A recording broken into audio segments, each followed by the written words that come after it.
Alan the alien jumped for the mere crime of being the coolest dude in the galaxy? How unfair is life? May he rest in peace. Okay, so for all the people who know that Alan doesn't actually die, let's discuss his powers and level of strength within the Invincible universe. This video will be detailing how powerful Alan is in various stages within the comic book series only, as in the show he's not shown any real level of power worth examining up to this point. Alan is a character who falls into a similar archetype of many other popular and powerful characters like the Saiyan Goku, Key Issues Nick, or even the destructive Doomsday. Alan has an inherent ability to adapt and develop his powers in an extraordinarily short period of time. This is a reactive developmental process that triggers after a near-death experience. He's the walking embodiment of the phrase, "Whatever doesn't kill you makes you stronger." However, unlike the Saiyans, Alan is the only Unopan with this ability. After his planet was ravaged by the Viltrum Empire, Thetis, the leader of the Coalition of Planets, began a selective breeding program which was designed to produce a Unopan powerful enough to combat and defeat the Viltrumites in battle. Many years and many failures later, there was a single success: Alan. Despite the fact that Alan was almost the strongest warrior in the Coalition, and maybe even the entire planet, he did not live up to the goals set before him and was no match for the Viltrumite warriors, so he too was deemed a failure and relegated to searching the cosmos for anyone strong enough who could help the Coalition battle the Viltrumites. During his adventures, he found Nolan and Mark Grayson, and after reporting to the Coalition that Nolan had fled Earth and Mark was a half-Viltrumite who may be able to help the Coalition, Alan was attacked by a group of Viltrumite warriors who were fed this information by a mole within the Coalition. Alan was viciously beaten, torn limb from limb, eviscerated, and left for dead. However, the Coalition was able to save him, just barely. He is strapped into a fancy space healing machine and left in a coma for months. When he wakes up, things have changed a bit. He's now the size of 5 Brock Lesnars, or roughly 1 Land Rover. Any better this morning? Any change? Change? Yeah. Big change. Due to his ability to adapt and rapidly grow in strength after nearly being killed, Alan's powers are amped to insane levels. Thetis tells Alan that they believe he could be near the level of Viltrumite strength and invulnerability. At this point, not even attacks from the Immortal hurt Alan, and Mark claims that he could rip the Immortal in half if Alan really wanted to. Alan goes even further and says that Mark wouldn't stand a chance against his new and improved physique.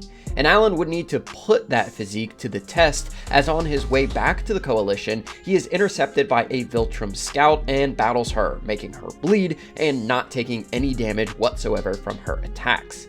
This Viltrumite was Anissa, someone who was able to overpower Mark at one point, so Alan wasn't lying about his newfound strength. Anissa is in disbelief over Alan's power, even stating that one of her former husbands couldn't even hit that hard.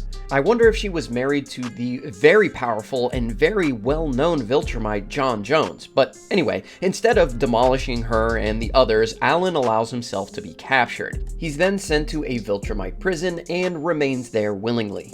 While he's in prison, we're given statements saying that their shackles can't contain him, their walls can't hold him, nothing within the prison could keep him there other than himself. Again, this is a Viltrumite prison.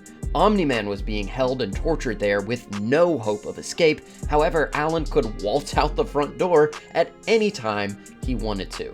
But he didn't want to. He wanted to recruit Omni-Man, so he spent months there while the prison guards tried everything they could to execute him. But nothing could kill Alan. Hell, nothing could even hurt him. Eventually, the Viltrumites returned to finally execute Nolan, and this is where Alan took his opportunity. He, Battle Beast, and Omni-Man force a prison break and get into a battle with the Viltrumites sent to end their lives. In this battle, Alan is easily the strongest. Not even the mighty Battle Beast, the Scourge of the Twin Galaxies, was impressive as Alan. When the Viltrumites attacked Battle Beast, they could hurt him, even make him bleed, but not Alan. Battle Beast is so incredibly powerful that he was able to fight against the strongest Viltrumite of all time for a week straight, both seemingly the equal of the other. While these Viltrumite executioners could hurt both Battle Beast and Omni-Man, their attacks were futile against Alan.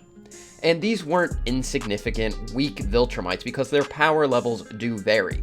One unnamed agent of the Empire is stated to have trained with the best, he was strong, and he had the potential to be the pride of their people, possibly the second strongest Viltrumite alive other than Grand Regent Thrag, but Alan burst his head like a watermelon with one too many rubber bands around it. Now, Omni-Man came in and helped with this punch, but just prior to this, Nolan punched this dude in the face with all his might and didn't even leave a single scratch. What caused this dude's head to explode was not the combined strength of Omni-Man and Alan, it was all Alan.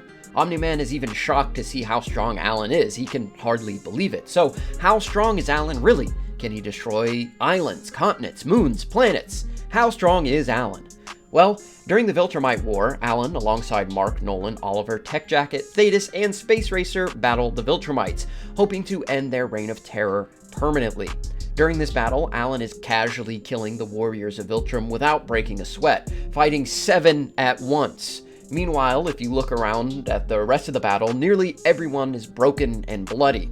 Eventually, Space Racer, Mark, Nolan, and Thetis team up to destroy the planet Viltrum. When calculated, each character was outputting roughly 0.567 zetatons of TNT, or enough energy to destroy a small planet. That's each person. Not to mention, each one of them did this after a long, arduous battle against other Viltrumites relative to their strength, so none of them were even at full power when they destroyed the planet, and they're still each small planetary. Combining this with other feats seen throughout the series, it's not a stretch to say Nolan, Mark, and Thetis are roughly planetary at full strength, and Alan, well, Alan would one-shot any of them in a real fight. He's much more powerful than Planet Busters. The resulting shockwave of the planet's destruction knocks out Battle Beast. Thrag then kills Thetis, and seeing that Alan is clearly the greatest threat on the battlefield, he gets jumped by half a dozen Viltrumites, where he really takes damage for the first time since he was killed. But he wasn't just jumped by randoms, he was being assaulted by the top 1% of the Viltrum Empire. These are the same Viltrumites who would later jump Thrag and do the same to him, so it's not really an anti-feat. Space Racer wants to retreat, but Alan is ready for more. Honestly, I think they may have been able to end it all here, but they chose to regroup. Time passes and Alan becomes the leader of the coalition. As leader, he wants to use a new iteration of the Scourge virus on Earth to kill off the Viltrumites hiding there, but it may also kill every human. This causes Alan and Omni-Man to come to blows, where Alan easily beats down Omni-Man while holding back and claims that he'd do the same to Mark. Eventually, rogue agents within the coalition of planets turn on Alan and attempt to assassinate him with a bomb, but Alan survives, albeit barely. But this is a good thing for Alan, as he hasn't had a significant power boost in years, and his regeneration has improved so much that it only takes a few days for him to get back into fighting form. He's bigger, faster, and stronger too. His skin has adapted as well, and now he has scales covering himself as a sort of natural body armor. He and Mark have a short scuffle following the death of Oliver, and while Mark is seemingly in there, Alan is holding back massively as he feels responsible for Oliver's death. Also, Mark is enraged and just got a power boost from Eve. Also, he only hurt Alan at all because he went for Alan's weak spot, his eyeball. At this point, Mark is way more powerful than when he destroyed Planet Viltrum alongside his father, Thetis, and Space Racer. There's a point in the series that clearly shows us that Mark has surpassed his father in strength. We already know that Alan can easily defeat Omni-Man, and he was holding back against a way more powerful Mark here, who spent a lot of time training, getting stronger, not to mention, again, the power boost that he received from his wife. So time goes on, and it's finally time to battle Thrag, and of course Alan contributes to the final battle with Thrag, where he continues to tear apart Viltrumites until Mark finally defeats Thrag on the surface of a star. And who swoops in to save Mark from dying?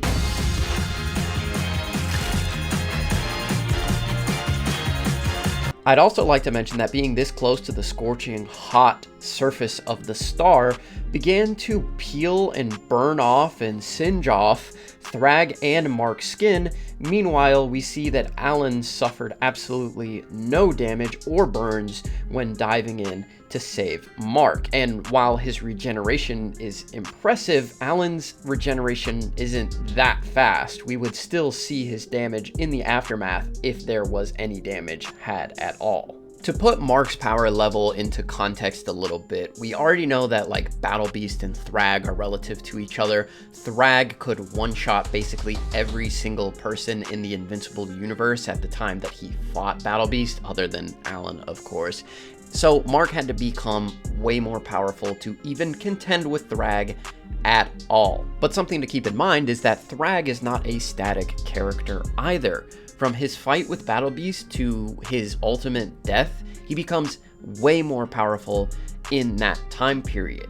He spends time training against Ragnars, and Ragnars are beasts that are relative, if not more powerful than the average Viltrumite. They're able to kill them. Viltrumites struggle with them immensely. Even Omni-Man at one point claims that they are only able to survive against Ragnars because the Ragnars they were fighting were groggy after just waking up. So Thrag at one point is seen training against Ragnars, and he's able to essentially beat them all without taking a single scratch. Prior to this, Thrag didn't just struggle with Ragnars, he was actually harmed and nearly killed by them. So they're a big deal, and for him to one-shot them while he's training is also a massive deal. Clearly, Thrag has become more powerful, and obviously Mark would have to become much more powerful to even fight with this extremely powerful version of Thrag. And the reason I say all of this is because decades go by, and eventually Alan and Mark come to blows, and Mark ends up winning, but no one is seriously injured in their battle. So by this point, both should be far and away more powerful than Thrag was at his peak. And with all the massive Zenkai boosts that Alan gets, it's kind of hard to pin down where he ends up. Large planetary? Is it a solar system buster? I'm not really sure. I can't give you an exact answer. All I can say is that the characters during the middle of the series were small planetary, and Alan could one-shot any of them. They become so much more powerful that Thrag and Mark are able to one-shot characters around that small planetary level, and then even more time goes by, Alan becomes stronger, Mark becomes stronger, and they're somewhat relative to each other. Neither is able to really harm the other. Mark is able to come out on top. So it's hard to give you a straight answer. I think they're way more powerful than planetary, but do they get up to solar system? Do they get up to like multi-galaxy? Who knows? Hopefully with some more time, maybe some guidebooks, wink wink, that eventually come out, or some additional one-shots, we can get more calculations to really put their final power levels into perspective. But right now, essentially, they are 2 to 3 times more powerful than Alan was at the middle of the series, where he was able to one-shot small planetary level characters. As for speed, Alan is relative to the fastest Viltrumites, who top out at thousands of times faster than the speed of light. Omni-Man is able to fly from the Virgo supercluster over 65 million light years away in just 2 weeks. The Viltrumite warships are as fast, if not faster, than Omni-Man's flight speed, and Alan was able to dodge one of their ships. His powers, of course, include regeneration, adaptive power levels and abilities, flight, telepathy, and the ability to survive in space without any gear. Overall, Alan, depending on his number of near-death experiences, could end up being the most powerful being ever, point blank, period, even stronger than Mark at his full potential. And while we didn't ever really get there, he did end up becoming the second most powerful character in the entire series by the end. Stronger than Thrag, stronger than Omni-Man, stronger than Battle Beast. Not bad for a humble Unopan. And that's all I've got for you guys today. Thank you so much for watching. If you like the video, please like the video. If you dislike the video, then, you know, you can dislike it, but that would be really mean.